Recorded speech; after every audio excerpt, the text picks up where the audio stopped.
ছাত্রীদের যৌন নিপীড়ন ও হেনস্থা করা হয়েছে। এটা আজকে আমরা এমন এক জায়গায় এসে দাঁড়িয়েছি, এটা আমাদের জন্য যেমন লজ্জার, দুঃখের এবং কষ্টের। শিক্ষক আমাদের বিদ্যুৎ তুল্য, কিন্তু যখন তাদের দ্বারা আমাদের বোনরা, আমাদের শিক্ষার্থী বোনরা যখন লাঞ্ছিত হয়, এর থেকে লজ্জার, অপমানের আর কিছু হতে পারে না।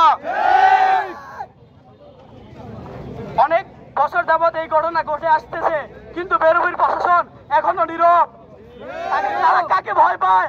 কাকে ভয় পেয়ে এই ধর্ষক, নিপীড়নকারী শিক্ষকের বিরুদ্ধে তারা কোনো প্রকার অ্যাকশন নিতে পারে না? আমরা জানতে চাই, আমরা বেরুবির প্রশাসনের কাছে প্রশ্ন রাখতে চাই, তারা কেন এখনো এই ঘটনার সুস্থ তদন্ত করতে পারেনি? আমরা আজকের এই মশাল মিছিল থেকে এই শিক্ষকের তদন্ত না হওয়া পর্যন্ত সাময়িক বহিষ্কার দাবি করছি। ভবিষ্যতে কোনো শিক্ষক যাতে শিক্ষার্থীদের উপর এরকম যৌন নিপীড়ন, মানসিক হেনস্থা করতে না পারে, তার জন্য সুষ্ঠু আইনের দাবি করছি।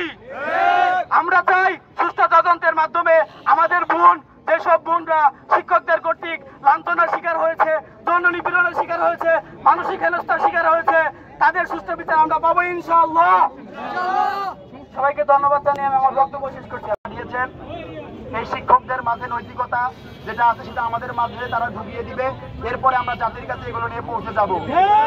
শিক্ষক যদি রক্ষক যদি ভক্ষক হয়, তাহলে কখনোই আমার বোন, আমরা কেউই বিশ্ববিদ্যালয়ে নিরাপদ না।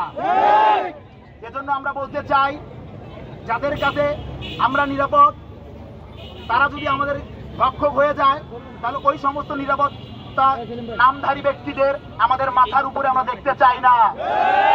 আমরা অনতি অবিলম্বে যেই শিক্ষক এই ঘটনার সঙ্গে জড়িত, এইটা আমরা সবাই সোশ্যাল মিডিয়া থেকে শুরু করে সমস্ত প্ল্যাটফর্মে লক্ষ্য করেছি।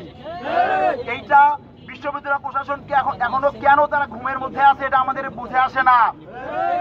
তাদের আরো আগে সতর্ক হওয়া উচিত ছিল। এটা শিক্ষক জাতির জন্য